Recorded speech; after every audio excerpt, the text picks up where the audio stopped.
I'm Tony King. Welcome to Zerion's Tips. Today I'm going to show you how to navigate the home screen. So first let's click on the icon on the desktop and you're going to get a login and password screen here. We can enter in our user ID and our password and we can click login. You can also hit enter there if you need to.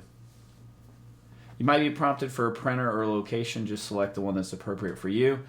It's pretty common for you to be able to get the option here that you have multiple users open. You can select to choose to close one of those, or you can leave both of them open if you have two PCs going.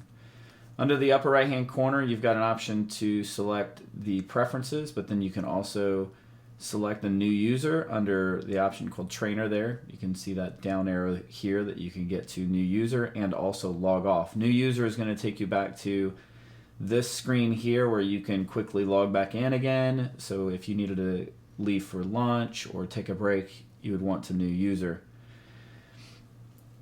If you want to log off, then typically you do that at the end of the day. Logging off would get you completely out of Eclipse, and it would also close the application on your desktop. Let's log back in really quick and type in our user ID and password again. Once again, prompted for a location or a printer. I'm going to go to the same menu I was going to before. I'm going to go to log into eTerm at that point. Let's start eTerm, and it will open up eTerm on your desktop with the login and password and configuration settings in the eTerm application. What that does here is get you into the eTerm application for something that you needed to do there, but it also does not pick up another license. You can have the Solar open and eTerm and not be requiring two. Here on this screen, I'm looking at the terminal ID. Terminal IDs are important because they can configure which printer and which location you're defined into. Notice that that's a lowercase. It doesn't have to be lowercase, but it is very specific. This needs to match whatever it is in terminal ID setup.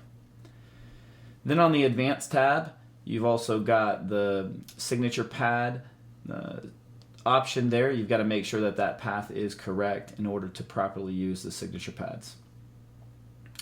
Here on my home screen, you've got different categories. You can quickly add widgets. You can customize this screen as much as you need to. You can move widgets around, and quite friendly for you to be able to customize and make it easier for you to use.